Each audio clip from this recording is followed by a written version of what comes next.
Europsku uniju do 1. srpnja imati sve naše prometne redare na električnim skuterima. Znači prometne redare krademo, da ekološki radimo posao i drugo, da ću imati na 10 lokacija u gradu prvi put bicikle koje će građani moći unajmiti. U tijeku je procedura i natječaj postupka i oni koji budu najpovoljniju ponudu dali će dobiti plohe u gradu, 10 ploha za početak, gdje će Zagreb prvi put svjedočiti taj standard Amsterdama u kojem sam bio ili Kopenhagenu. Znači onih zemalja, odnosno onih glavnih gradova koji su perjanice toga u Evropi. I zaslužili su građani grada Zagreba da i to imaju i prije ulaska Hrvatske u Evropsku uniju. Da možemo iznajmiti bicikl na jednom od 10 lokacija u gradu za početak i potom ćemo biti evropska metropola. I treće, 3 godine razmišljam o tome i sad ću to izvaliti pred vama svima. Razmišljam o biciklističkoj karavani Zagreb-Split, da se nađemo u Kninu.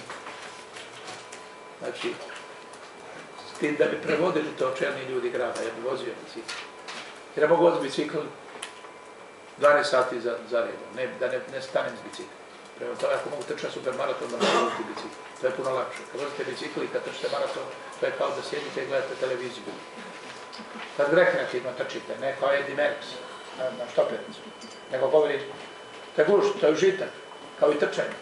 Evo, to će biti ideja koju će gradonačelnik grada Zagreba predložiti, samo onda moramo budući da su ovdje čelni ljudi ministarstava, vidjeti koja je to trasa i kad je najlakše to napraviti.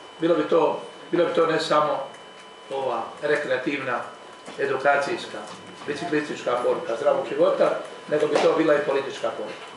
Sjevera i juga. Ja mislim da je to dobro.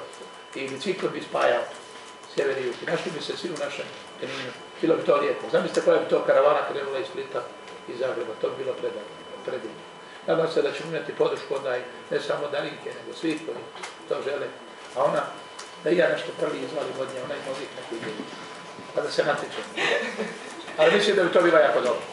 Pa evo, mi smo probali prošle godine pa sa prvom biciklijadom u Splitu, ne znam da li znate, znači prošle godine smo imali prvu biciklijadu u Splitu gdje je nas došlo stvarno brdo iz Zagreba i vozili smo se po Splitu i družili i bilo je oko 700 biciklista i bilo nam je super.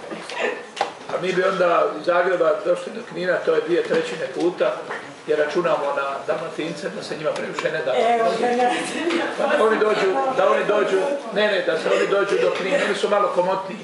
Pa mi ćemo onda njima osigurati 1/3 trase, a mi ćemo odvaliti 2/3 trase. To se ne moglo ovrći. Na Ivicu su to odnosno. I na Dalora. Oni će voziti. Iz Zagreba. Svi Dalmatinci zagrebački će voziti do Knina. A Dalmatinci koji su u Splitu, jer je Zagreb drugi dalmatinski grad, će voziti iz Splita 1/3 manje. Oni koji imaju prebivalište u Splitu će voziti do Knina, a oni Dalmatinci koji imaju prebivalište u Zagrebu, Mio, što se ti smiješ? Dobro, za početak neka... Vi ćete voziti sa mnom do Knina, kad se otišli od ozda. Ko je Knin? Nama je nitvrdo, pa će ići bolje. Za početak neka odvoze Orange Bike Ride 27.4. 6 km Zagrebačkim ulicama. Svi koji smo ovdje idemo. I ova mala, ovo pikanje malo Darinke, da nisam bio na 2, bio sam van. Jer da sam bio u gradu, ja u Zagrebu, to ona zna da bi ja bio na svakoj biciklijadi. Jer ja to volim. Ima moj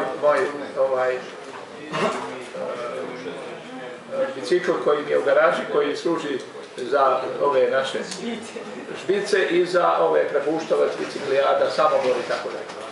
Jednom sam mi se raspao bicikl. Prvi put kad sam išao 2000. godine su mi Kerametal mi dao nekakav bicikl da vozim, pa mi se raspao na pola puta negdje na staroj samoborskoj cesti. Onda sam odlučio da ga kupim i imam vozim. I mazim ga, pazim, čuvam, podmazujem. Hvala još jednom svima.